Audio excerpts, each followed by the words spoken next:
Greetings. We hope you and your families are safe and healthy. We'd like to introduce you to the ECTC special session, Bridge to Quantum Computing. My name is Nick Braun, and my co-chair is Pavel Roy-Pilati, and we are delighted to be supported by Binghamton University. Quantum computing holds the promise to tackle computational problems that are untenable with even the best supercomputers that could ever be built. As quantum systems evolve, they require seamless integration with classical architecture, including algorithmically, with classical control and measurement architectures, and integration techniques that provide scalability. This session aims to broadly address interfacing classical architecture with quantum hardware. So we would like to take this opportunity to thank Binghamton University for their generous sponsorship of this session through the duration of this virtual event. And we would like to invite them to say a few words about themselves and their interest in this special session and making it possible. Thank you.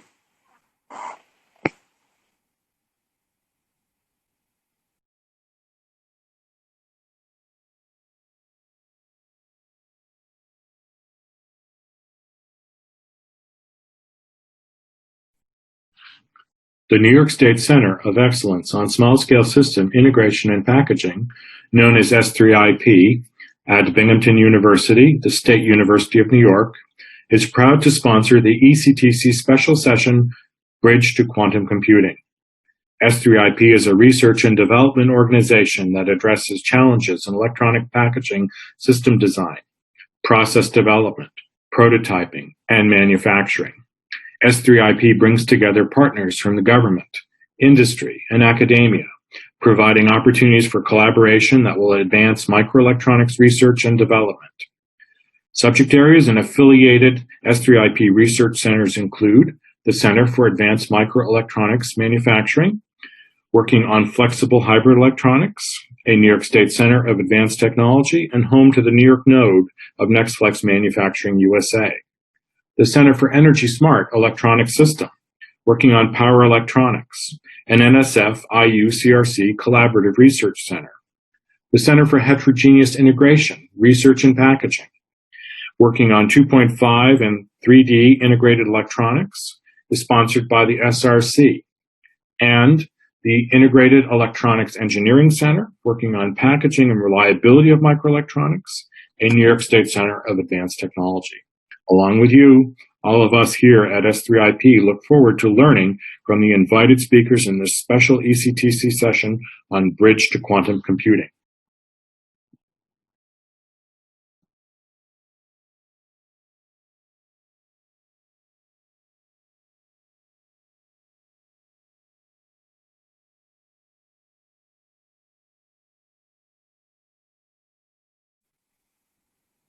Hi, welcome to the special session, Bridge to Quantum Computing. Allow me to introduce the co-chair. Dr. Pavel Roy-Pilati is a signal integrity engineer at IBM Austin with a focus on high-frequency applied electromagnetics. He has 6 patent applications and has presented papers and chaired at conferences such as ECTC, EPEPS, and ACES. Thanks, Nick. Thanks for the intro. Now it's my turn to introduce him, my colleague and co-chair of this session. Dr. Nicholas Brown has been a senior experimental scientist at IBM Quantum Research. For several years, his focus has been on developing qubit processors, packaging, and scalability solutions in quantum computing. He has over 20 patent applications towards quantum systems. He has presented his research in numerous conferences, invited talks, and journal articles. Today, he would be introducing us to the session by giving an overview and present state of the art of quantum systems. Following that, Dr. Amir Jafari Salim, who is a member of research staff at CQC, will present his work on digital control and measurement of qubits using single flux quanta, a fast, low-power classical logic built on superconductors. Following that presentation, Dr. Rabindra Das, who is a technical staff at MIT Lincoln Labs, will present his work on 3D integration and packaging of quantum processors with the logic and amplifiers needed to support them. The last talk of the session is by Professor Paul Franzen. Dr. Franzen is the Cirrus Logic Distinguished Professor at NCSU, North Carolina State University. His teaching and research broadly focuses on building microsystems for applications in computing, communications, sensors, robotics, and signal processing. His more recent research venture is towards quantum computing, where he has led his team of researchers towards developing algorithms tailored to exploit the architecture of quantum computers. And he will give us an overview of this research in his presentation. So we have 4 very interesting talks in this session, and we welcome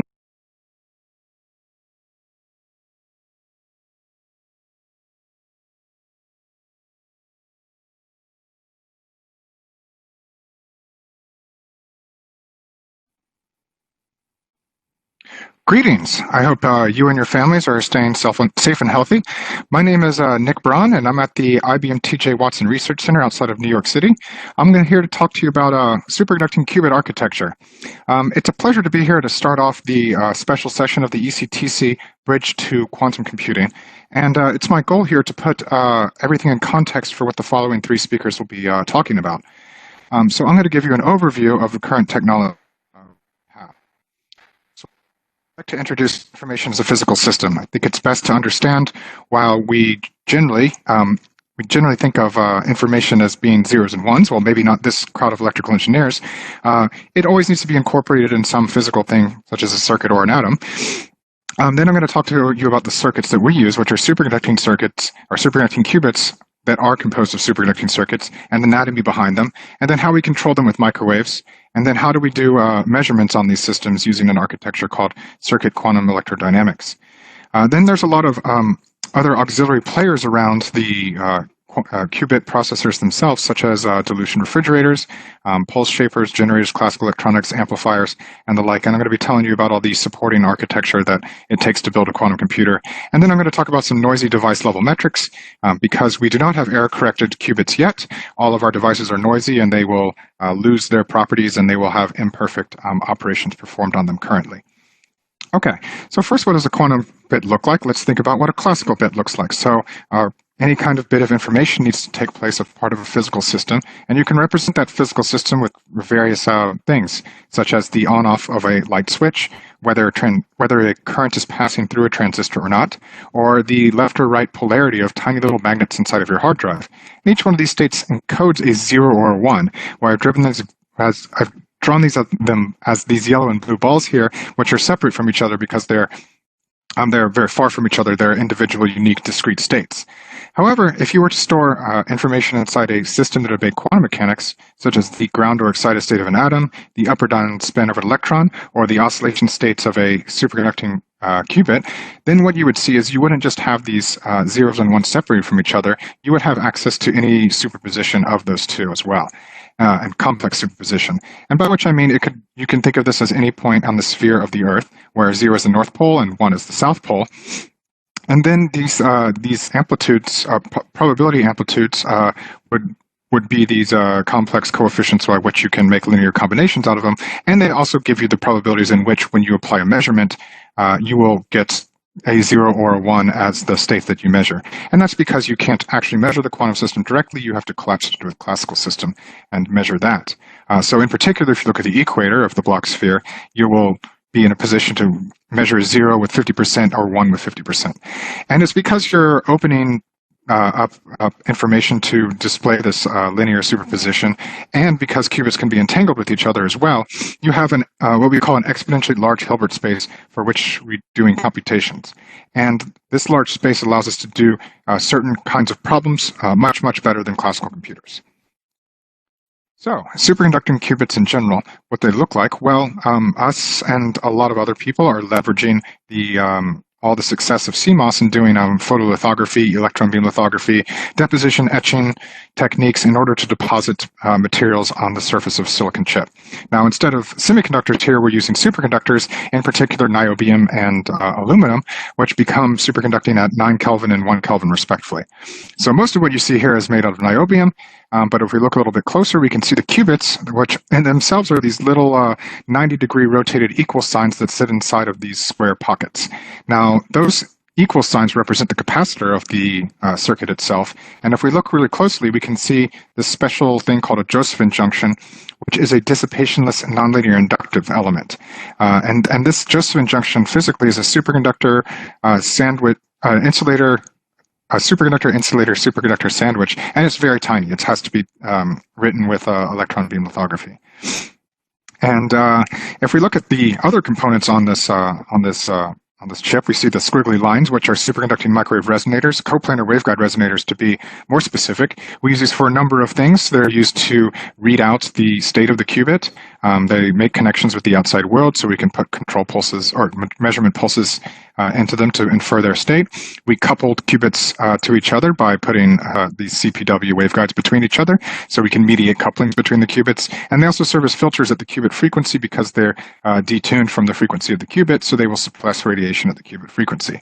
So what's the difference between these two? Well, it turns out because the Josephson junction is nonlinear, what we have is an anharmonic oscillator, whereas the superconducting microwave resonators are linear, and you can think of them as an LC oscillator. But with that kind of potential, you get an equal level energy level spacing. So you might want to think about labeling your ground state as a 0 and your first excited state as a 1. But if you try to drive between the 0 and 1 states, you'll find that you will be leaking into the 2 state and 3 states because you can't uniquely address them in energy. However, if you look at the case, you can the energy between 0 and 1 is larger, in fact, than that between 1 and 2. In fact, it's about 300 megahertz larger. And this transition frequency between 0 and 1 is about 5 gigahertz.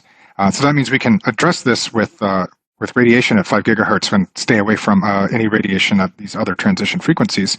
And this 5 gigahertz, if we multiply it by Planck's constant and divide it by Boltzmann's constant, gives us a temperature of 240 millikelvin, which is still much colder than the transition frequencies of critical transition frequencies of the superconductors we use, which is why we have to keep them so cold, typically around 10 or 20 millikelvin. So how do we actually control these systems? Well, if you take a course in quantum computing, you'll see that the states that we're actually manipulating are these 0 and 1 states, which we put in this Dirac notation here because physicists are inherently lazy.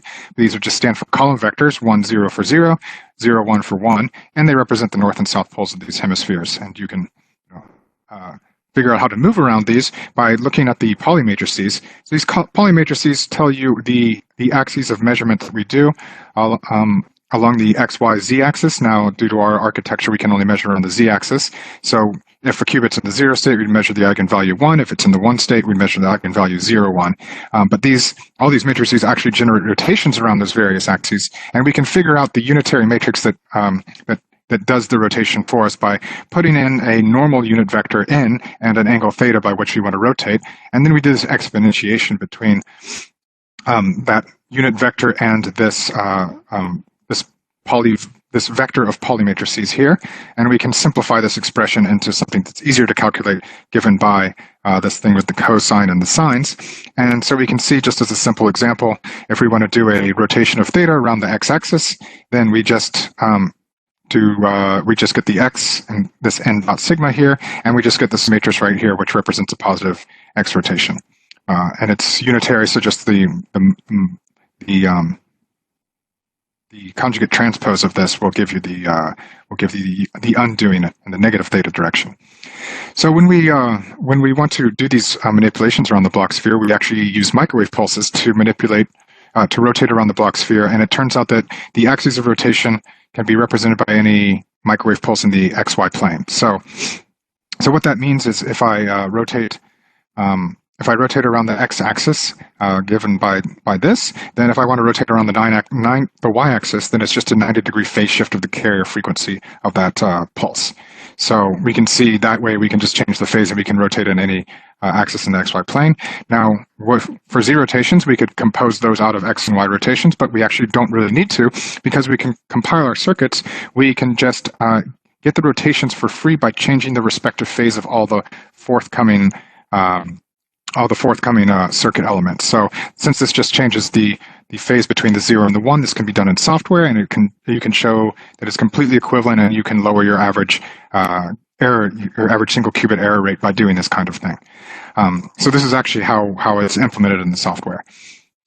How about 2-qubit gates? What does it take to build a universal quantum computer? Well, what does it take to build a universal classical computer?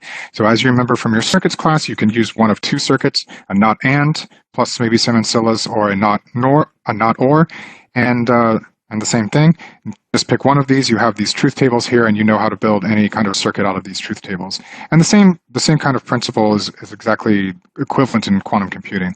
It turns out what we need is single qubit rotations, not even all of them, and then we need to pick a certain 2-qubit operation that will give us a universal quantum computer. And there's a number of different ones that we could choose depending on the kind of architecture and device physics that we care about. So one of the popular implementations is something called a controlled knot. What this does is it will flip the target qubit, the second qubit, depending on the state of the control qubit. So if the control qubit's in the 0, then nothing happens to the target qubit, and you map the same states to the same states. However, if the control qubit's in 1, then you flip the state of the target qubit, which means you flip 1 0 to 1 1 and 1 1 to 1 0. Likewise, if you wanted to implement a C phase or controlled phase gate, then what the interaction you would get would be a 180 degree phase shift on the state when both of your qubits are in the 1 state, which is represented by this minus sign. And then we could also get the I swap gate, where we swap the states, swap the positions of the qubits, and we get an I in front of it. I apologize for not using J here for the imaginary number, only when we are actually doing a swap and not when the swap is the same as the identity. So for us, we have our native architecture is closely related to the C0 gate, and in fact, it's something we call the cross-resonance gate. So this is how we do. In effect, it is a ZX operation. So if you remember the Pauli matrices I told you about before, the ZX just means I take the tensor product of those two to get a 4x4 matrix, and then I can generate the same kinds of rotations around the block sphere, or 2 block spheres rather, where the rotation of the target qubit depends on that of the control qubit. And you can see this by just looking at this matrix, because in the subspace in which the control qubit is in 0, this represents a positive X rotation, and in the subspace in which the control qubit is in the 1 state, this represents a minus X rotation. So we can see that this will be acting on the qubit state the way we think it would. To understand this physically, we need 2 block spheres to represent that of the control qubit and that of the target qubit. And just like with everything else, what we can do is we can figure out what happens to the 0 state, and then we can figure out what happens to the 1 state, and then we can take any linear superposition of those two, which is how we tend to think of it in quantum mechanics, because it kind of builds up a little bit of intuition. So if we just think about 1 state, think about the 0 state in this purple vector, and we think about the target qubit starting in the same state with the 0 with purple vector, then when we apply the cross-resonance pulse, what happens is this purple vector will rotate to the right. Okay, so now forget about the purple vector and think about the blue vector. The blue vector points to the 1 state in the control qubit, and it starts at the 0 state in the target qubit. And then what happens when the control qubit's in the 1 and we apply cross-resonance is this target qubit state starts rotating to the left. So we see that 0, target rotates to the right, 1, target rotates to the left. So now what happens when we put a control qubit in a superposition, such as is represented by this yellow vector right here, which would be 0 plus 1, then what happens when we apply cross-resonance is we take the target qubit from the 0 and we rotate about the x-axis in both directions. So this is kind of unintuitive, and that's because it's very difficult to represent entangled qubits with these 2 spheres, but that's kind of the idea of how you could possibly represent it. If we think about physically what this happens is this cross-resonance is an all-microwave entangling gate. One of the reasons we like it is because it's all microwave. We don't need extra control lines, flux lines, or anything else that would present susceptibility to our qubits for decoherence. So this is how we keep good coherence, by using this cross-resonance gate. What happens is we put a coplanar waveguide resonator between those 2 qubits, which turns on a static J coupling. And that J coupling hybridizes the qubits because one qubit becomes a little bit like the other one and vice versa. So if we want to do single qubit operations on qubit 1, we would apply a pulse at the frequency omega 1 to that qubit. If we wanted to apply single qubit rotations around Q2, we would apply a pulse of omega 2 around that qubit. However, what we do with the cross resonance is we apply a pulse at omega 2 to qubit 1. So we're crossing the resonant frequency in a way. And what that does is it drives the control qubit at the target qubit's frequency. And that will generate a rotation on the target qubit that depends on the state of the control qubit. And you can kind of understand this with an energy level diagram, where the energy is on the y-axis here, where your first qubit is the control qubit, your second qubit is the target qubit. And what happens is in these energy level diagrams, the dotted lines would be what happens if the qubits weren't interacting at all. Qubits aren't interacting, you can't entangle them. But when you introduce this J coupling, what happens is you get an energy level shift because they hybridize. So your energy levels go plus or minus J squared over 2 delta. Where's this delta come from? Well, this is the detuning between the qubit frequencies. This comes about as a result that we're using Josephson junctions with an amorphous aluminum oxide barrier that comes out a little bit different every time on even the same growth conditions, which then in turn affects the critical current and hence by the nonlinear inductance and hence the frequency of the qubits. So this is kind of a natural spread in frequencies that we get in using fixed frequency qubits as fabricated. But what that does is that gives us a sign difference in their hybridized states. And so what happens is when we do a oscillation between the states when the control is in 0, we get a plus rotation in the target qubit. And when we do it when the control qubit's in 1, we go this oscillation and we get a minus sign in the state that the target qubit rotates. So that's pretty much how the physics of the cross-resonant gates works. So let's move on to how do we measure them? Well, our measurement, we took all the ideas from atomic physicists in the 1980s behind cavity QED, and we call it circuit QED because it's completely analogous. So what we're doing is we're taking a qubit that interacts with an environment via a resonator, which is completely analogous to an atom in an optical cavity. So this optical cavity is going to exchange radiation with an atom or qubit at a rate given by G, which is 2G is the vacuum Rabi frequency. So this is kind of the rate at which they exchange energy and excite the qubit and then then unexcite the qubit and populate the cavity with photons. And then we have some cavity leakage rate, kappa, which is useful information, and some is transverse rate, which is coupling to defects. And both of these systems, in fact, are simply represented by the Jaynes-Cummings Hamiltonian, which is a Hamiltonian being the preferred way physicists like to talk about dynamics. It's based on the energy of the system with these operators standing in for the physical systems of like qubit and number of photons, for example. So this first term just represents the quantized field. It's essentially the energy of how many photons are in your resonator. The second term is the two-level system. This is equivalent to the Z Pauli matrix I told you about, where you're measuring along the Z-axis to get a plus or minus 1 eigenvalue. And then this interaction between them is given by this vacuum Rabi rate, the rate at which they exchange information, and essentially an electric dipole interaction. You can think of these qubits as like antennas interacting with the resonator. And these are just a fancy physicsy way of saying I'm going to populate the resonator with a photon, and by decreasing these by lowering the qubit from the 1 to 0 state, and vice versa, I can increase the qubit from the 0 to 1 state by taking a photon out of the resonator.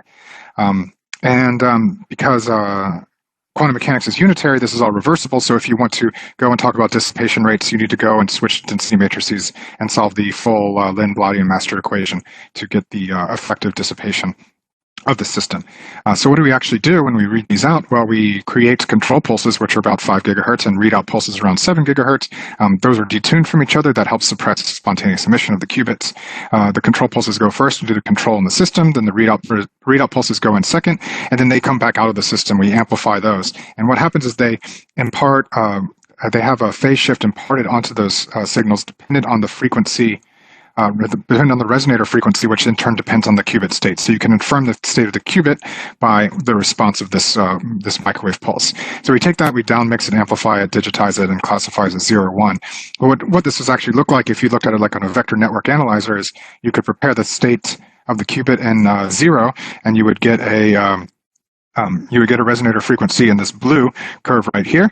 Likewise, you could prepare the qubit in the 1 state and get this slightly shifted readout resonator given in the red, and this shift is given by 2 chi, which is we call the dispersive shift. So this is essentially the effect of the state of the qubit is imparted onto the readout resonator, and this kind of gives us the distinguishability between the 0 and the 1 state. What we actually tend to do when we make measurements is we park at the center frequency between the 0 and the 1, and we measure the phase of the response that comes out, and that phase angle is going to be given to us by it's going to involve some of the device parameters, such as the dispersive shift and the kappa, which is the decay rate or line width of the resonator, related to the line width of the resonator. What we can actually do is take these measurements, and we get a bunch of single dots that are arranged in the IQ plane. So the microwave engineer's favorite way to signify the complex plane, and we can get these, we call them blob plots, where we measure things around 0, we measure things around 1, and then we can classify them by saying that the Q-axis is what separates 0 from 1 measurements. And then depending on our device parameters, we we can engineer this to be, a better, far higher signal to noise if this angle was 180 degrees. But for certain reasons, we change these parameters around. So that's one great thing about superconducting qubits is they can be engineered as in quite a large parameter space. So let me tell you about the supporting architecture. So you might remember a little over a year ago, IBM Q released System 1, which is this integrated quantum computer in this beautiful glass box. Let's take a look and see what's inside. Well, on the left, we have something called a dilution refrigerator. This is a special type of dilution refrigerator called a dry dilution refrigerator, because just using a closed cycle of helium-4, we're able to do the initial cooling of this fridge to this stage at 50 Kelvin up here, to this stage at 3 Kelvin. And then we have the next stage, which is the dilution stage that comes in. And that uses a special mix of helium-3 and helium-4. It's a gas at room temperature, but it condenses into here and liquefies. And then once you get it cold enough, it phase separates like oil and water, because helium-3 is a fermion and helium-4 is a boson. So quantum mechanically, they become completely different phases of matter. And essentially, you get a two-stage refrigeration process where you're pumping helium-3 from the helium-3 quantum fluid to the helium-4 superfluid or dilute, helium-3 dilute fluid, and then out through the still and through all these pumps, and it's recycled and all that stuff. So other than what's going on with the cooling here, there's a lot of microwave transmission lines, coax cables going in, attenuators for thermalizing signals, amplifiers. You have the quantum processor, of course, it's being shielded. Everything is here at the bottom, about 10 millikelvin, circulators and isolators for routing signals around, filters for preventing bad signals from getting to the qubits, for example. And then we have our control and digitization electronics in this rack, where we have FPGA-based micro units, build our own. So we build our own electronics based on these and ADCs and DACs and mix them together with stable microwave sources that we have here. And this is for, like, say, a 20 qubit setup, for example. And then, of course, on the other side, there's a bunch of pumps for handling all the gases from that system and everything. And then my colleague, Dr. Amir Jafari, is going to talk about using a different kind of superconducting classical logic in which to control and digitize the qubits themselves. There's another kind of amplifier called a quantum limited amplifier that is a major part of research. These are typically made out of Josephson junctions as well, or sometimes nonlinear high kinetic inductance superconductors. Something that gives you a nonlinearity but allows you to amplify, gives you amplification at the quantum limit, in which I mean it adds the minimum amount of noise allowed by quantum mechanics. On top of that, we have shielding, such as cryoprim cans. We put the qubit chips in these PCB packages, which take the signals to and from these coaxes. You see here mounted on the side, and Robin Dross is going to give us a talk on improvements to integration and packaging of the qubit systems that they've been working on at MIT Lincoln Labs. So in near-term quantum computers, we have a lot of errors that we're dealing with. I'm going to briefly tell you what those are. There's a lot of control errors because the manipulation is done continuously with these microwave pulses. So you might imagine each rotation we do will have some error epsilon on it. And so each time we add these rotations together, we build these up, and actually we use this to amplify the error in which to do qubit calibrations. So there's always going to be some continuous error there. There's always going to be errors where you accidentally excite your qubit into the 2 state, because there's a 2 state there, and we try to make our microwave pulses very short. We can get leakage due to the high Fourier spectral content of those pulses that excite our qubit into higher order levels. On top of that, we can have classification problems in which we don't measure the 0, 1, or 2 always in the state that they were prepared in because of decays and other discrimination problems. Then we can get crosstalk, where we try and do cross resonance between 2 qubits, but it affects the frequency of another qubit. And what that does is it imparts an unintended Z phase shift on our qubits, on the spectator qubit. We have relaxation processes due to both the micromagnetic field, so the 1 can go to a 0 by relaxation, or 0 to 1 by thermalization.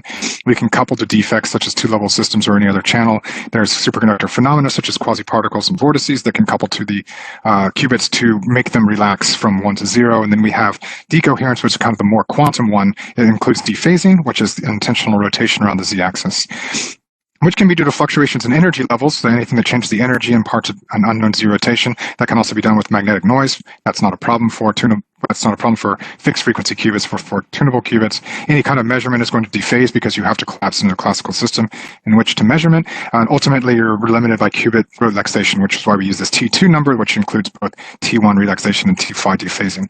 So in the short term, we're trying to focus on algorithms that can tolerate these moderate error rates. And in the long term, we're trying to improve these error rates enough so that we can start building logically encoded error-corrected quantum qubits. And then Professor Paul Franzen is going to tell you more about those kinds of algorithms later.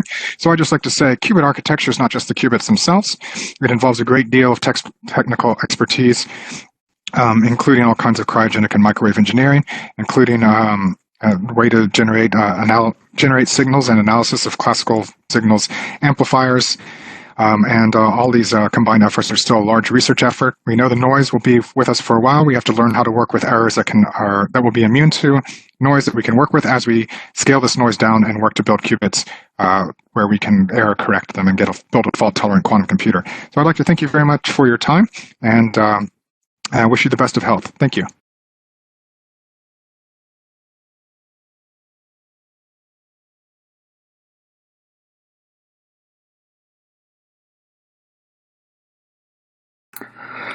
Hello, everyone. I hope you and your family are healthy and safe during this pandemic. My name is Amir Jafari. I'm with ETCT, the digital quantum computing company. We are located just north of the New York City.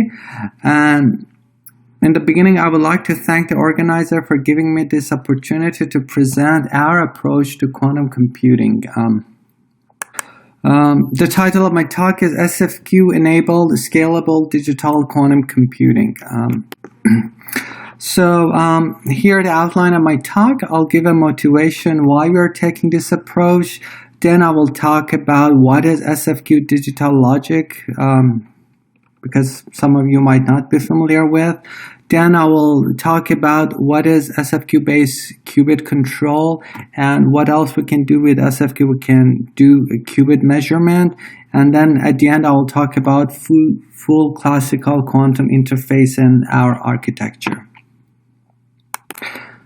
In this session, my colleague Nick Braun from IBM gave a very nice introduction to quantum computing and different aspects of that. So I will skip that part, and I'll get into the things that I think which are more relevant to this kind of architecture.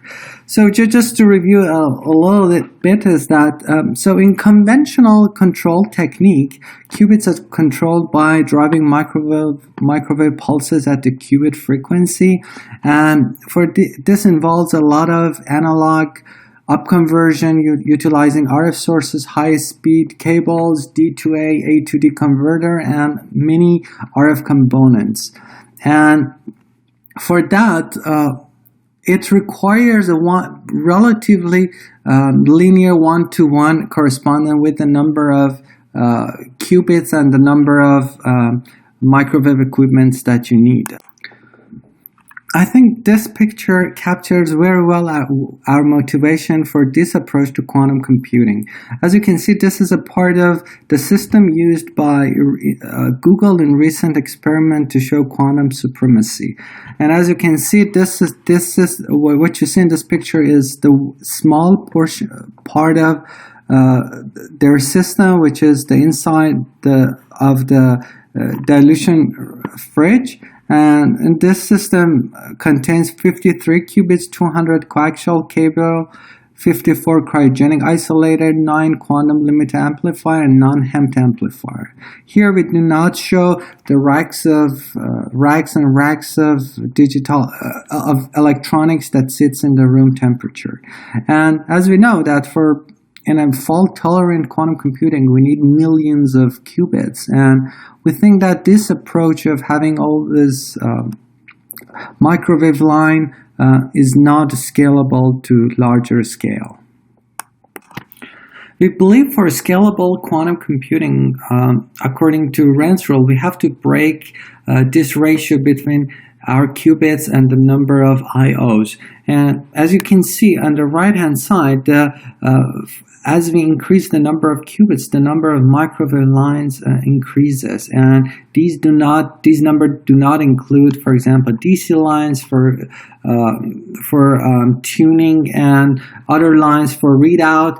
And as you can see, the numbers explode as we go to larger number of qubits. And in fact, the IOs become the most expensive part of quantum computing, and the cabling from room temperature to millikelvin stages are very expensive, and they could be point of fault in our system.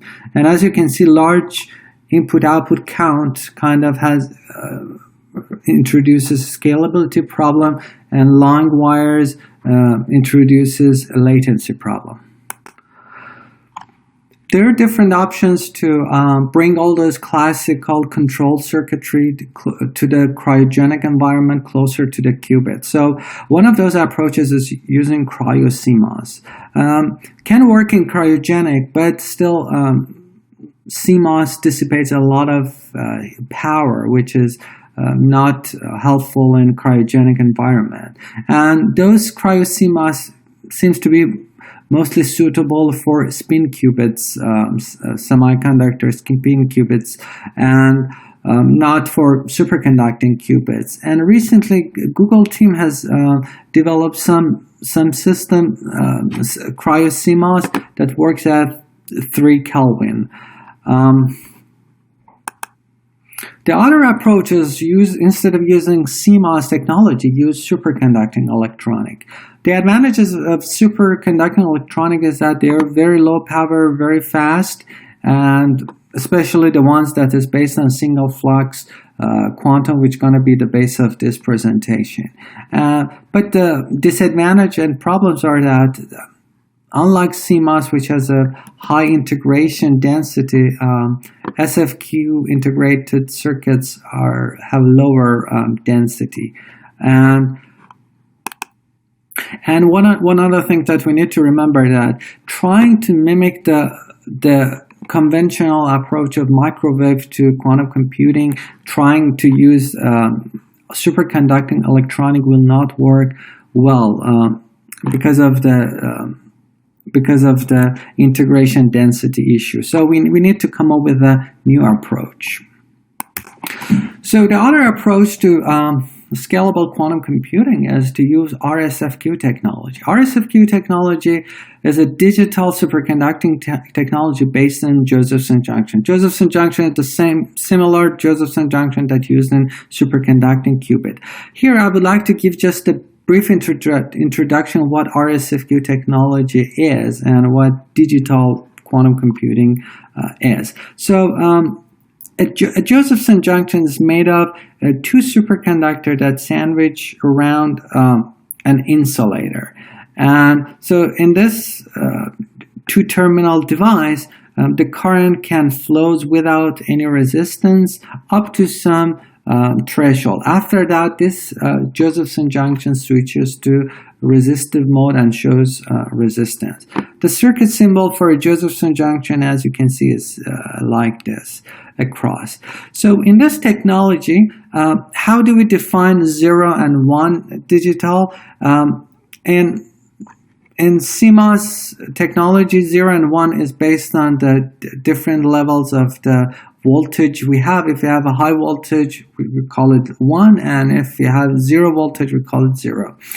And RSFQ technology, 0 and 1 are based on the amount of the flux that goes into a loop. If there is a circulating current and there is a flux inside that loop, we call that digital 1, and if there is no current circulating that loop, we call that 0.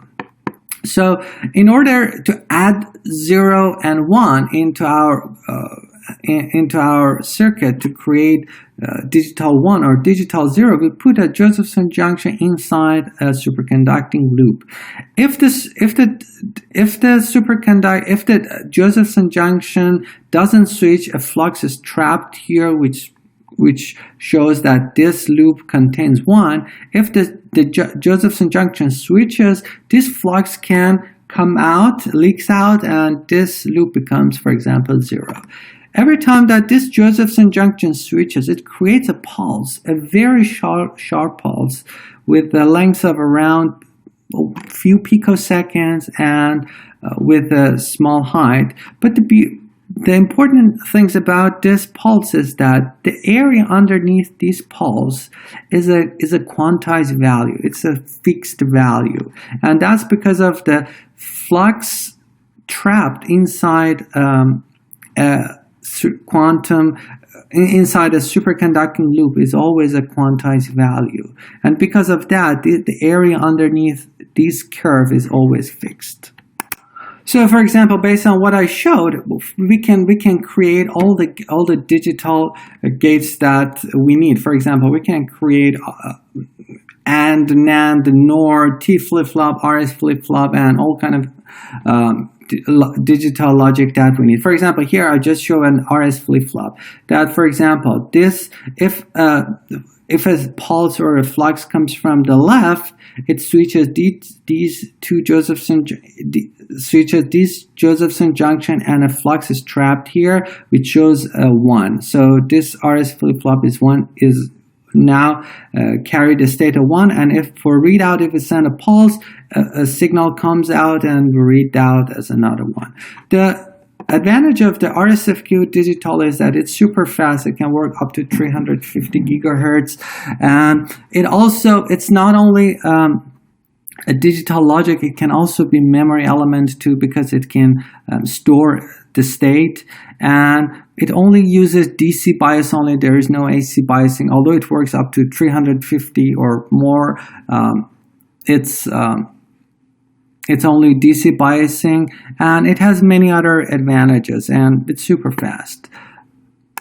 One of the other advantages of the SFQ technology is that we can send SFQ pulses through microstrip lines ballistically without any dissipation, and that can happen in the speed close to the speed of light, which is a big contrast to semiconductor industry, which the speed in VLSI is limited by RC charging type, which doesn't exist in superconductor. And the beauty is that we can match the impedance of the strip line to our Josephson junction, and one of the other advantages is that the crosstalk is very small in between lines, and the amount of dissipation of energy is very small. For example, for sending one SFQ pulse from one side to another side, it's in the order of 10 to the negative 19 joule, which is very small. Here I showed you an integrated circuit made of SFQ electronics, which is an ALU. And as you can see, we have developed Foundry to create integrated circuit for digital logic using SFQ. Now the question is that, can SFQ work next to qubits? At SIG, we've developed superconducting SFQ class circuits that enables us to fabricate SFQ digital electronic close to quantum qubits. For this, we've developed a new family of RSFQ logic, which are called energy efficient RSFQ circuits, which has zero static dissipation and very low dynamic dissipation. And also for reducing the dissipation, we've scaled down the critical current density of our Josephson junction. So for example, in ordinary SFQ technology that works at 4 Kelvin, we typically use Josephson junction, which has around 125 microamp, but for qubit application, we use 10 microamp or 10 microamp Josephson junction. We've developed high kinetic inductors for higher density of integration, and we've developed layouts that is aware of the qubits to minimize the adverse effect of classical circuit on quantum part. Now I'll explain how SFQ pulse can be used to control the state of a qubit. In conventional control of qubits, by shaping of microwave pulse and changing of the phase of the microwave pulse, we can get the state of qubit to anywhere on this Bloch sphere. But in SFQ control, the way we do that is that we have a train of microwave pulses, which are very sharp pulses. As I mentioned, they're with a width of few picosecond due to the switching of Josephson junction. They come in time. The way we control qubit is that as qubit make a precision around the z-axis due to its natural frequency, every time an SFQ pulse is applied to the qubit, it kicks the qubit in the direction of the red arrow you can see. So we kick the state of Q pulse with this red arrow, and we let it precess one time, another kick, it precess another time, and till we get to the location on the Bloch sphere that we desire. And as you can see, by timing the delay between the two pulses, we can get to different location on the Bloch sphere. And how it's done in circuit, it's the circuit on the left. The left shows the circuits that create this SFQ pulses and control them, and the coupling to the qubit, which is shown on the right, is done through this capacitor. This capacitor, as I'll show later, is the capacitive coupling between the two chip, classical and quantum chip. And each kick, the rotation that we get out of each SFQ pulse is a fixed number, which depends on the value of this capacitance and the value of the qubit parameters that we have. It's also worth mentioning that these pulsars are quantized pulses, so all of them have the same shape and size. So the only parameter that we need to control is the delay between every two pulses, and that's the origin of the quantum digital control of the system. As we put the classical SFQ circuit next to our qubit, we can mitigate the adverse unwanted effect that the classical circuit might have on the quantum chip. As you know, the quantum state is very fragile, and we need to keep away any disturbance to the quantum states. But for doing that, we put the classical chip in a classical and quantum chip on a multi-chip module, where the one chip, as you can see on this picture, the chip on the bottom is the classical chip that does all the control, creating pulses, and for the readout, and the chip on the top is the quantum chip, which is sort of isolated from the rest of the dilution fridge. We can use optimal control theory to optimize and maximize the fidelity of the gate operation. So without optimal control, the SFQ pulse that is applied to the qubit looks like the top row, as you can see. But by using optimal control theory, we can change the fidelity of operation to get the maximum fidelity. And how it looks like is like this barcode shape. And as you can see, if there is a space between the two pulses, it means that there is no SFQ pulse in between, and as get denser, there are more SFQ pulse going to the qubit. With that, we can maximize the fidelity of operation and also control the leakage of the quantum state to higher state, which is unwanted. And also by using optimal control theory, we can minimize the gate time to get which is important in many algorithms. I should also mention that SFQ technology can also be used in readout of the state of the quantum bit. There are different methods to do that. One way that I show here which was developed at the University of Syracuse with collaboration with SEEK, was using JPM and JPM, which is Josephson Photon Multiplier, and SFQ for readout of the state of the qubit. And we are working on different method of SFQ, which is an active research. Being able to control a qubit and read out the qubit using SFQ circuit, this is how an SFQ-enabled digital quantum computer looks like. It consists of 3 loops: a fast loop, a mid loop, and a long loop. The fast loop, which is SFQ digital qubit manager, sits in proximity of our quantum layer at 20 millikelvin, and what it does is that it does the readout of qubit and control of qubit, and also it's able to do simple data processing. At higher temperature, 600 millikelvin or 3 Kelvin, sits our classical coprocessor, which can handle computationally heavy operation related, for example, to error correction or related to specific algorithm requirement. And at the end, in the long group, sits our interface to the room temperature computer and electronics, which is responsible for compiling the algorithm and interfacing to the world. So different algorithm requires different kind of feedback loops. So for example, some algorithm requires very low latency, fast feedback, which can happen here. Some algorithm requires medium delay, and heavier computation that can happen here, and longer delay can happen to the room temperature. So this is how the system looks like in cryostat.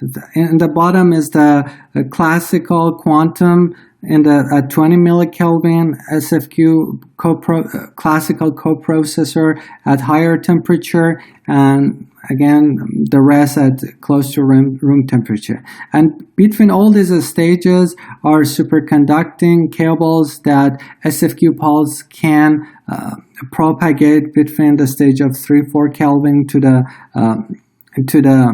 millikelvin, and from that part up, SFQ pulse cannot propagate, and it will be through regular microwave connection. In summary, we have replaced a non-scalable analog microwave method of control and readout of qubit, which is used in conventional quantum system, using SFQ technology. And if I want to compare our digital approach to analog system in a table, I can say that clock speed is much higher in digital circuit. In SFQ, we can get 20-40 gigahertz easily, but in analog, the clock speed is limited to few gigahertz. And the power dissipation in analog system, even using cryo CMOS in the future, it might get down to milliwatt, but using SFQ technology, it's sub microwatt per qubit. And one of the issues that I didn't mention much was that the heat sink with using many cables is reduced considerably with SFQ technology. And the other thing is that with SFQ technology, the crosstalk and interference is much lower than analog microwave method. And one of the important things is the latency. And as you show in the architecture, we have fast loop and medium loop and long loop. We can have the feedback and feedback delay up close to picosecond and tens of nanoseconds, which is very important in many algorithm, but in microwave that's much longer in time. And of course the cost with the SFQ approach, integrated approach, we can reduce the cost significantly, which is also important in making a large fault-tolerant quantum computing. I would like to thank you for your attention and wish you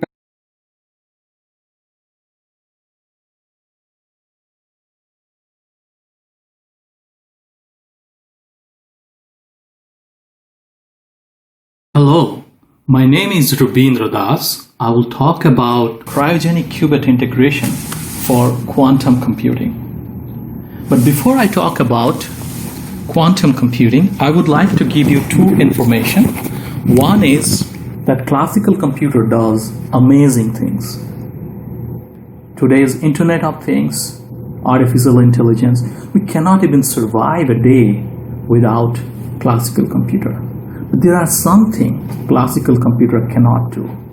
And one such example is optimization. Optimization is the best solution of a problem among many possible solutions. Here's an example. So we are here 10 authors there. So the question is how many possible way we can arrange these 10 authors? And the answer is 10 factorial. Although 10 factorial seems very small number, but it is actually 3.628 million possible way you can configure this author list. If I add one more author to this list, the possible combination will be 40 million. That means by 40 million different way you can rearrange these authors. If I add 3 authors to this list, the possible combination will be more than 6 billion. Meaning 6 billion, more than 6 billion possible way you can configure this author list. So again, classical computer can solve the smaller version of this problem. But when the problem is big enough of interest, classical computer either ran out of computing horsepower or classical computer might take a longer time, or it will be difficult for classical computer to solve this problem. So we need to think an alternate computing approach, and there comes quantum computing. The first thought process came for quantum computing is 1981 by Richard Feynman, where he proposed that it's possible to build very powerful computing machine by using quantum mechanics. But the real punch came by Peter Szor. He did two things. One, he developed source algorithm which has a real application of code breaking, and also he is allowed to use fault tolerant quantum computing. And thereafter many theorems, many research came up. For example, UCSB Google did a lot of research, and IBM and Rigetti started making cloud quantum computing. So you can basically work online and study quantum computing through a quantum computer. So we can say that quantum computing is transitioning from scientific curiosity to technical reality. One of the most important application of quantum computing is for national security. So US government stepped in. Not only US government, several other governments from different countries also stepped in. Big companies like IBM, Google, Intel, Microsoft involved. There are a lot of small companies are also coming up. And one of the major application of quantum computing is towards information security, which is basically driving the worldwide investment. So today I'll talk about a little bit introduction, and I'll talk about our approach and discuss a little bit on multi-chip module, flip chip qubit. Then I will compare superconducting versus semiconductor packaging, and then at the end summary. So classical computers are based on classical bits. It can be a transistor, it can be 0 or 1 or sequences of 0 and 1. It's a discrete and deterministic, meaning that if you set it as 0, it will measure as 0. If you set it as 1, it will measure as 1. On the other hand, quantum computers or quantum computing is based on quantum states. It's the superposition of 0 and 1 which makes quantum computer so powerful. But it's a probabilistic measurement. So if you have identical sets of measurements with 50-50 superposition of states, then half of the time you will measure as 0 and half of the time you will measure as 1. So quantum computers encode information in a fundamentally different way than classical computers. For example, if you have 1 qubit, it can be superposition of 2 states. If you have 2 qubit, can have superposition of 4 states. For 3 qubits, it will have superposition of 8 states. So this superposition of states allow quantum computer or allow quantum parallelism, meaning because of the superposition of states, you can do many calculations simultaneously. So by the time you'll have 50 qubit, the number of superposition states will be 2 to the power 50, and which is good enough for a large supercomputer. But again, these are perfect qubit. If you go to any technical talk or any press release, there's a quantum race or quantum space race going on. IBM is working on 50 qubit system. Intel is working 49 qubit system. Google is working on 72 qubit system. Again, quantity is important. You need the heavy lifting. You need quantity to do the computation. But the number one thing is not quantity, it's the quality of the qubit. The qubit quality will determine how many gate operations you can do within qubit lifetime. The qubit lifetime defined as coherence time, the time at which qubit is in quantum mechanical state. But unfortunately, due to environmental interaction, the qubit started losing its quantum mechanical states. So the question is how many qubit operations you can do within qubit lifetime to do the quantum error corrections to sustain computation. And for the most lenient code, it's going to be 10 to the power 3 operations within qubit lifetime. Here is a coherence time plot, and here you can see different type of qubits, and these blue dots are indicating basically the qubits fabricated by Lincoln Lab. And you can see Lincoln Lab fabricate very high quality superconducting qubit with coherence time 50 to 100 microsecond, which is well above the lowest threshold for quantum error corrections. So we are fabricating high quality superconducting qubit. So our objective is to develop a 3D integration approach which is not only scalable but also compatible with qubit design and fabrication so that it can maintain qubit quality. So why do we choose 3D integration? One of the reason or one of the example is that here's the 5 qubit array, and you can see this orange colors, these plus signs are basically qubits, and rest is control and readout electronics. So the question is how to increase number of qubits, and one simple way is just increase the chip size. And with this process you can probably make 100 qubits or so, but beyond 100 qubit the wiring is going to be so complicated, you need to cross the wirings. So beyond 100 qubits, the only way you can increase the qubit density is by increasing or by relegating the routing and readout electronics to the third dimension. So our approach is very simple. You fabricate individual chips. For example, over here, you fabricate qubits separately, interposer separately, and MCM separately, and then join sequentially and interconnect with superconducting indium bulb. The advantage of our process that you are fabricating individual chips separately, so you can optimize independently.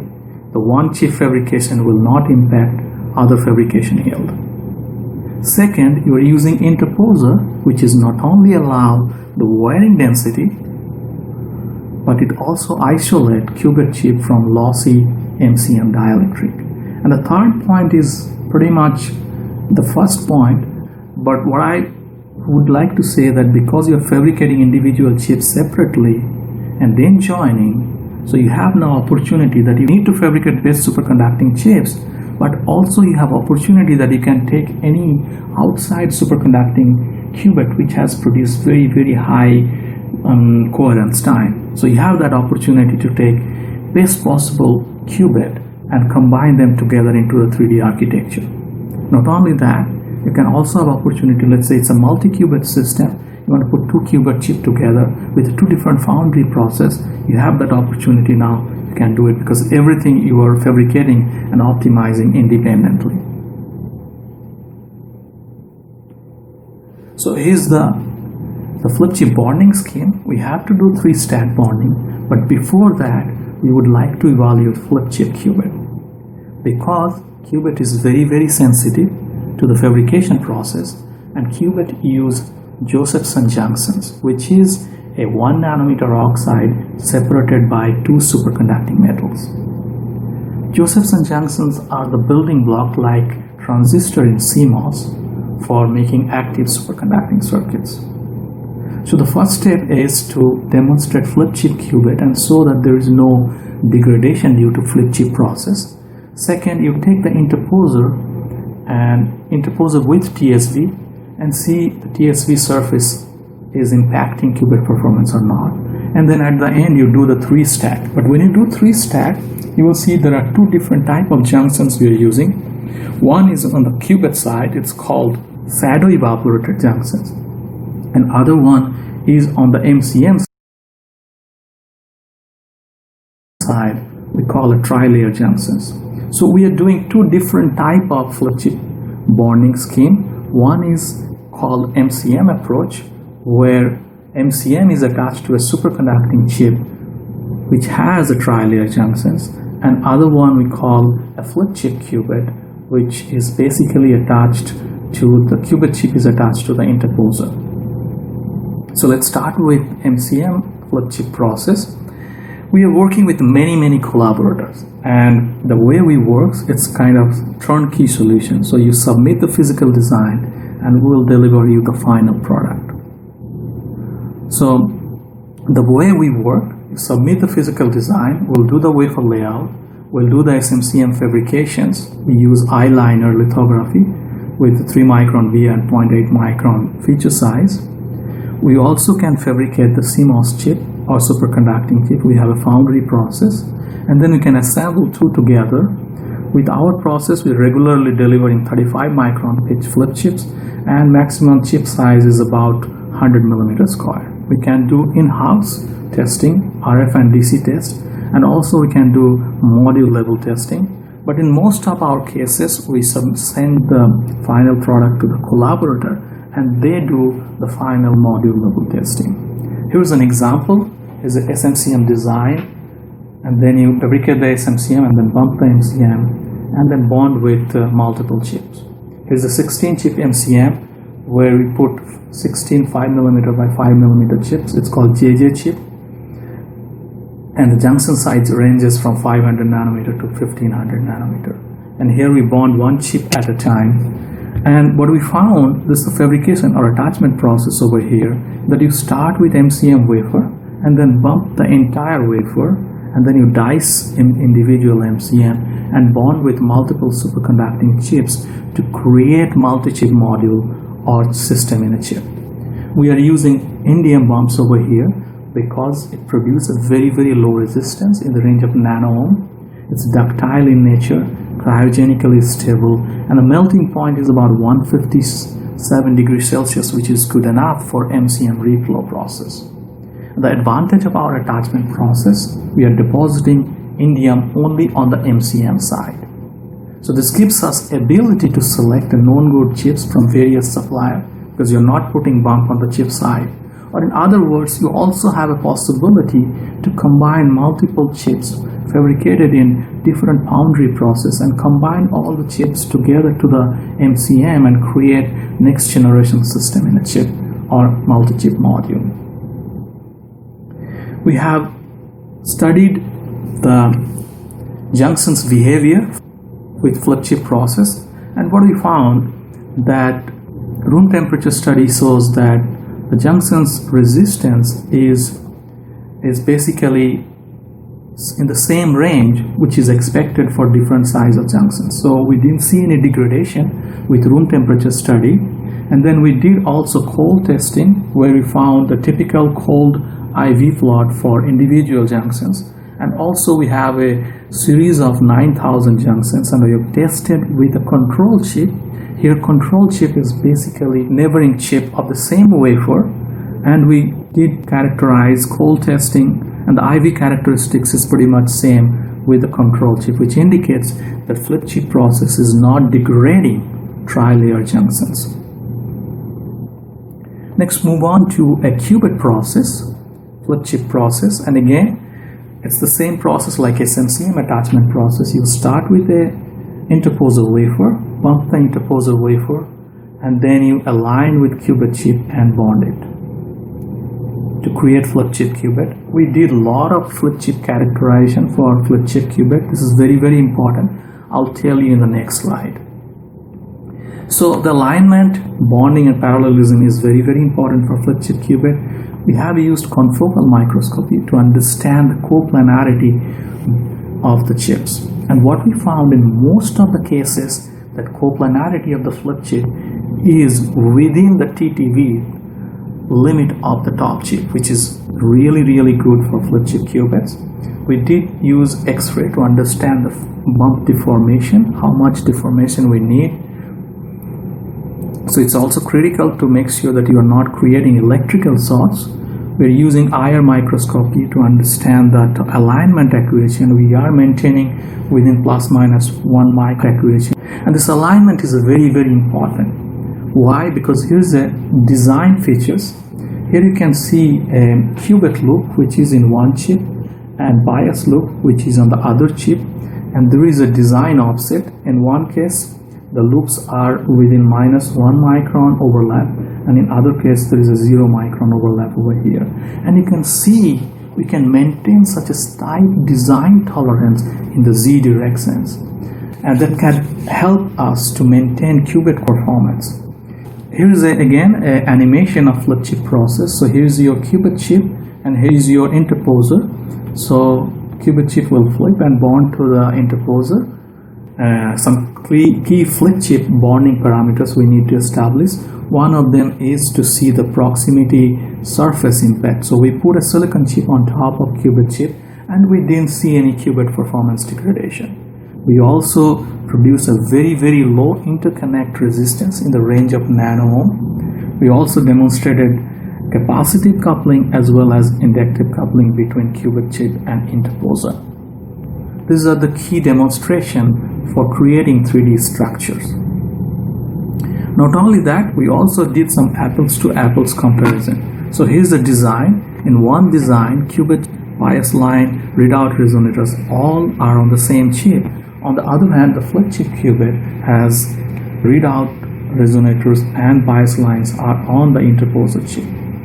And then we measured the qubit performance, which is basically the coherence time, and we found the coherence time is in the range of 20 microseconds, same or similar for both cases, which is a typical value for this kind of design.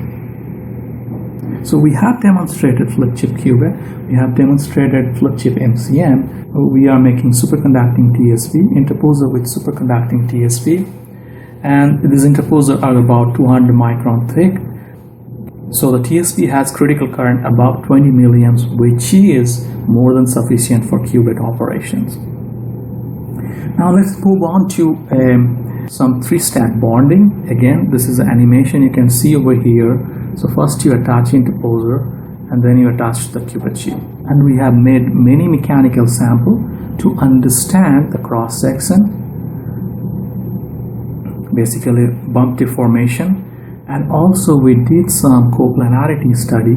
And what we found over here, even with the mechanical sample and 3-stack bonding, we still could maintain the coplanarity within the top chip TTV limit, which is really, really good for 3-stack samples.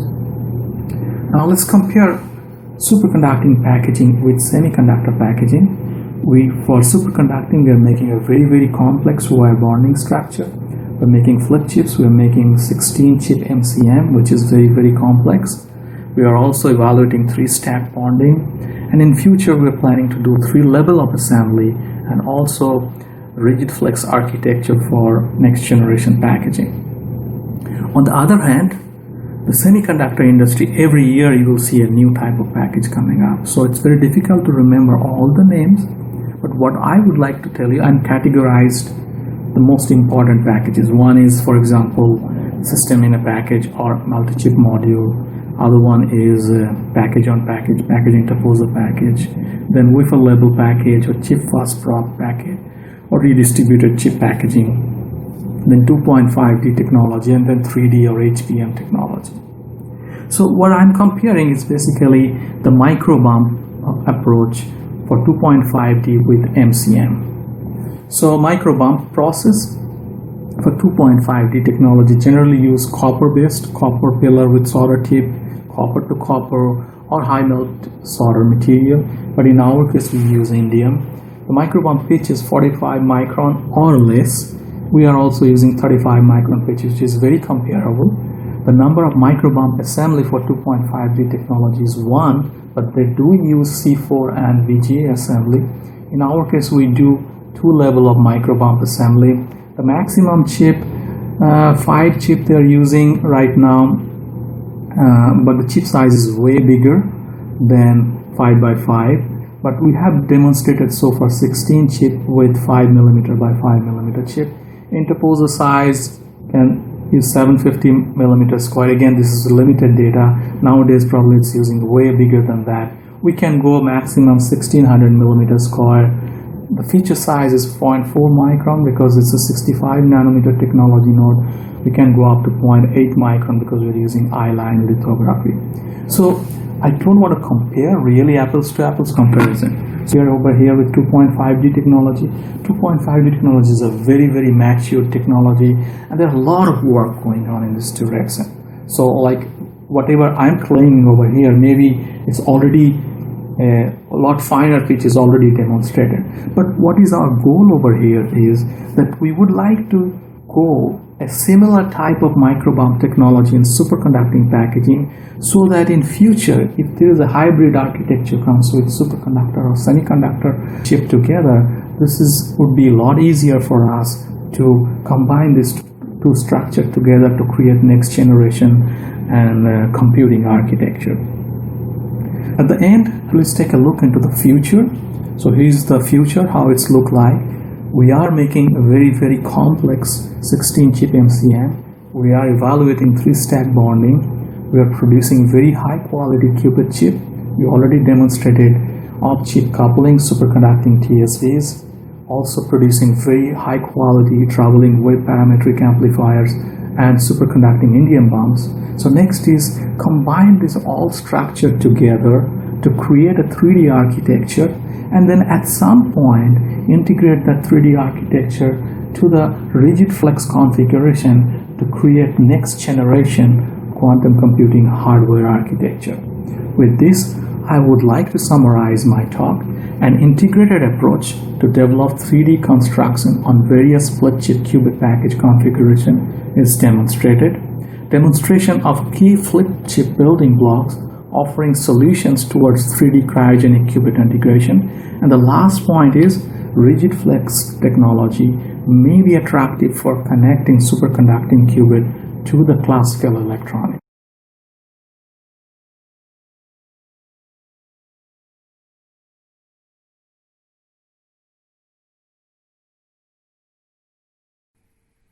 Hello, my name is Paul Franzon. I'm professor at North Carolina State University. I'm honored to be invited to be on this panel, and I hope that you are all safe and well. I'm going to be talking about applications of quantum computers in electrical engineering. And this is work that I've done with 2 students, Isaac Turteltaub and George Lee.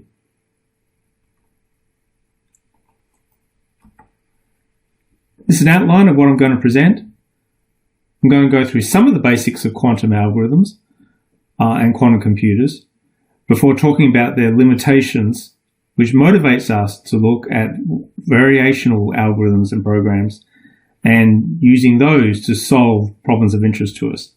And I'm going to specifically introduce VQE, which can be used for graph optimization problems. I'm going to discuss VQE and its application of VLSI placement before briefly outlining future work. The beauty of quantum computing is that you can achieve quantum parallelism through superposition. That is, in the classical world, the spin of an electron might be spin up or spin down. We'll call this 0 or 1. In the quantum world, the spin of an electron is a superposition of these two states, and that superposition is actually in a complex mapping. So when you take a classical qubit and apply a superposition step, you then turn it into the quantum qubit, on which you can do various operations, including entangling it with other qubits. That is, if you end up measuring the qubit, you know what the value of the other qubit is, and rotations in the complex space. That is, illustrated here was what's called the block sphere. If they're in the state 0, we're pointing up. State 1 is pointing down. The superposition of the two states, an equal superposition of the two states, brings you onto this dotted axis, this dotted circumference of the block sphere, in either the real domain or the complex domain. And you can apply arbitrary rotations to bring it to the state vector to different locations on this block sphere. And these rotations are a part of the quantum computing algorithm that's actually run. As I mentioned, you then do a measurement which collapses the superimposed states back to one of the two classical states. The probability of it being in state 0 is alpha squared. The probability of it being in state 1 is beta squared. Thus, the beauty of quantum computers is that n qubits require 2 to the n coefficients to describe them. So that means you've got an exponential space of values that you're computing based on n bits. And this gives tremendous inherent parallelism and the potential for solving problems in real time that are not otherwise solvable. So let's look at a simple quantum computer program. I won't be going through this in detail, but the idea is you set the qubits into some initial state. You then perform a set of operations on those qubits. In the mathematical realm, these operations can be considered as tensor operations. That is superposition, various rotations, entanglement. And then after performing those steps, you do a measurement step. In the measurement step, the qubits collapse back to 0 or 1 with a probability of alpha squared and beta squared. And thus, if you run this quantum computation many times, you work out the probabilities of the qubits ending up in state 0 and state 1. And one aspect of quantum computers is that the steps are reversible.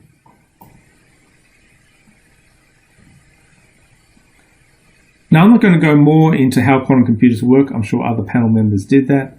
But there's some practicalities in this that lead to the choice of algorithms to run on a quantum computer. First one is what's called quantum volume is limited. This is because the coherence time in which the qubits stay in their entangled superimposed states is limited. Quantum volume is characterized by the number of qubits times the number of steps. Quantum computers are noisy. That is, you won't get the same value every time you run it. If you're measuring a probability, you run it multiple times to get around this issue. But there are some applications of quantum computers where you want exact answers. So you either need massive error correction to enable those, factorization is one of them, or you need the ability to cope with errors. Measuring probability is one approach to that. Variational algorithms is another approach to that I'll describe in a moment. Current quantum computers have limited interqubit connectivity. Since entanglement requires connection between the qubits, then this means that it slows down entanglement. It can take many steps to enable entanglement on a quantum computer with limited interqubit connectivity. So what we're entering now is the near intermediate scale quantum computer era, sometimes referred to as the NISQ era. where we're going to have 100 to 1,000 noisy qubits, and the challenge is finding applications that can run on NISQ quantum computers that are interesting and demonstrate superiority over applications run on classical computers. And I believe that the problems that we're looking at have the potential to deliver on that promise.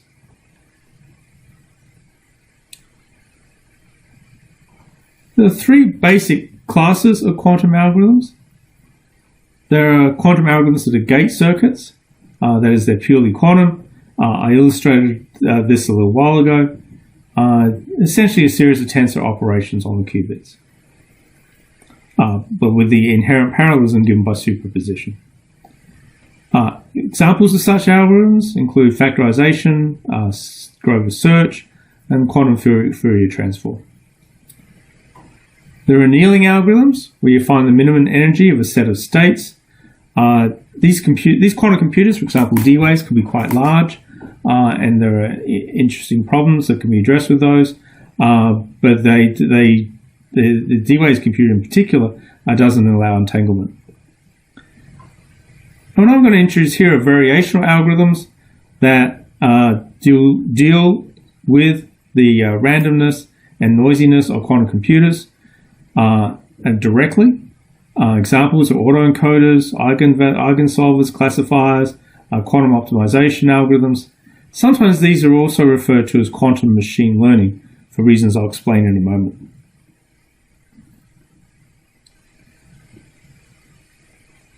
So variational algorithms are run on a hybrid of a quantum computer and a classical computer. On the quantum computer, we execute a gate quantum algorithm as described earlier. We present a state vector at the front here.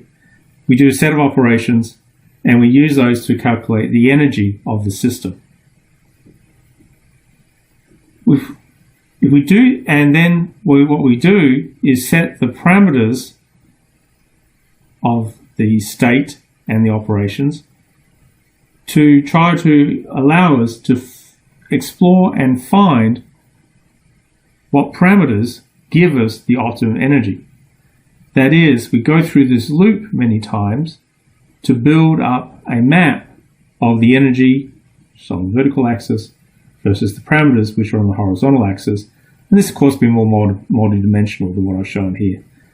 So initially, you don't know what this energy map looks like, but you do multiple quantum computations to explore what set of parameters lead you to the optimal energy state, and that optimal or minimal energy state allows you to solve an optimizational problem. So a quantum computer generates variational states. A classical computer is used to find the parameters that give the optimum energy of the system that's being modeled. The reason this is called quantum machine learning is because, like machine learning, you learn from the data rather than some underlying physics. We're doing the same thing here to some degree. We are running the quantum computer, which generates somewhat random information, and using that data to find the optimal solution, much like you use the data to find the optimal solution in machine learning.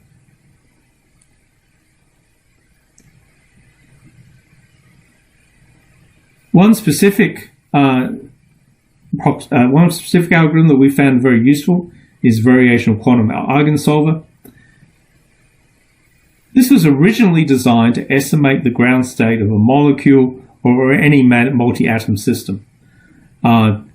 This is a very useful algorithm, and what we're doing here is we're actually using the quantum computer to model a quantum system.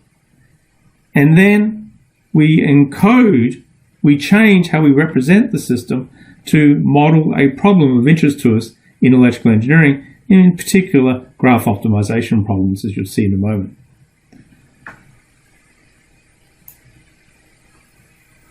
So the objective is to find the state with the minimum energy. And what VQE does is find the eigenvector with the lowest eigenvalue. This runs much like I described in the previous slide. We present a quantum state, including a set of angles for rotations, to the quantum computer. That goes through a set of gate functions to capture the situation that's being modeled. We then do a set of measurements.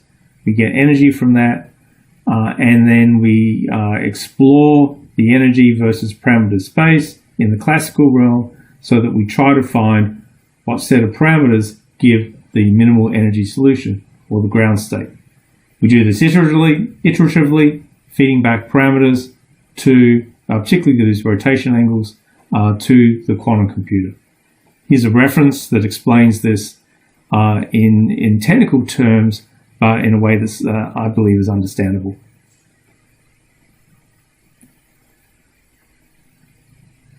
VQE can be applied to many optimization problems, including min-cut and max-cut on graphs. The way this is done is, instead of using the quantum computation steps to model a molecule or a set of atoms, we use it to model a graph. That is, the nodes are the qubits, the edges, and whether they're present or not, are encoded in the quantum computation steps. We think of the qubits as colors, and we find the equal partitioned min-cut graph as the minimum energy solution. Here, the minimal cut graph has a cut, where I'm dragging the cursor right now, between the two different colors, and this is the minimum cut solution to this graph problem. So again, what we're doing is taking an algorithm that is designed to model a quantum computing system and instead use it to model a graph and find the minimum energy solution, which happens to be the minimum cut solution.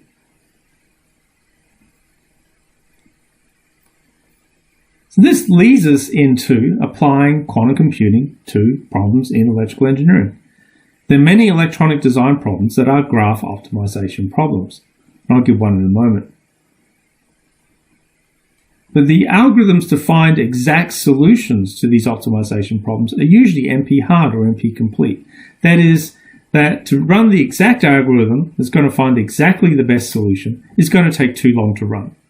So instead, what we commonly do is employ heuristic algorithms which use some approximation or some simplifying step or a greedy algorithm to do an iterative solution that does not give the optimal solution, but gives us one that has been useful in electrical engineering problems today. And what the anticipation is here, that we can instead use variational quantum solvers to find near exact solutions that are actually better than the one found by the heuristic algorithm. So here's one such problem, VLSI placement. This is placing a set of logic gates on the surface of a silicon chip so as to minimize the area and meet timing, and to minimize power consumption. So one way to formulate this is to find the location of each logic gate on the silicon chip that minimizes the total wire length connecting the gates. That is, where to put, is a simple problem, where to put these 6 gates so as to minimize the total length of the wires connecting the 6 gates, thus minimizing the area, the power, and the timing. One way to solve this is with repeated min-cut. Here's an example. Again, here's my simple 6-gate circuit. I want to start assigning gates to areas of the chip. The balanced min-cut is shown here. 3 gates on the left of the cut, 3 gates on the right of the cut. The balancing is important, and we only cut 3 wires, so it's the balanced partitioned min-cut. We then apply that to the physical domain, where 3 of the gates are put above the cut line, 3 of the gates are put below the cut line, and thus we start iterating on our placement. We then do another balanced min-cut in each of the subdomains and keep repeating that until we've assigned each gate to a specific location in the global fault plan. Now, this is commonly solved with a heuristic placement algorithm. Kernahan-Lin is one such algorithm. It's a greedy algorithm that does a set of swaps to try to minimize the total wire length, but it's not an exact algorithm. It doesn't give the exact optimal solution. It's a heuristic solution that we run for long enough that we can run in linear time in order to sort a graph into two subgraphs. So here what we did is we programmed admittedly a quantum computing emulator to run VQE on this gate represented here. This gate netlist represented here, which corresponds to this graph here. We're just doing one step in the placement algorithm at this point to find the first initial balanced min cut, and that is between the two different colored vertices, two different colored nodes. As you can see, that we have two cuts separating 4 gates from another 4 gates, and this will give us the first step in the placement. We also ran Kernahan-Lin on the same problem, and that did not find the optimal balanced min cut. Yes, it found a balanced cut with 4 gates on each side, but there are actually 3 edges crossing the boundary between the 2 sets of gates. So this won't be the optimal first cut. And thus we've actually demonstrated, at least on a quantum computer emulator, that we can use VQE to start getting better solutions than Kernahan-Lin can give. So that's the start. We're at the moment iterating on the solution on the previous page to actually get a placement, and we're actually starting to apply it to larger problems. But these are still toy examples where actual fact the NP-hard solution would actually take a reasonable time to run. Question is, what can we do with a 1,000-qubit machine? And can we use it to address real-world problems where we have, say, 1 million gates or 1 million nodes that we want to solve? What we're investigating are hybrid algorithms between the classical algorithms and the quantum algorithms that can map and solve a large problem on a NISQ 1,000-qubit machine using, was one of its underlying steps, VQE. We're also investigating other design problems that lend themselves to being solved in this fashion.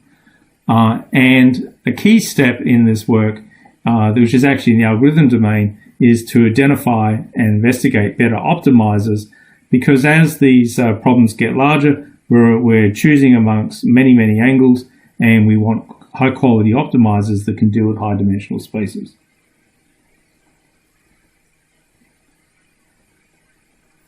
I thank you for your attention. Before I let you go, I will acknowledge funding by National Science Foundation and the NCSU IBM Q-Hub membership. I again acknowledge the students whose work I'm essentially presenting, Isaac Turtletub and George Lee. And if you have any questions for this panel, please contact me. I've left my email here. And I thank you again for your attention, and I wish you good health in the rest for the pandemic. Thank you very much.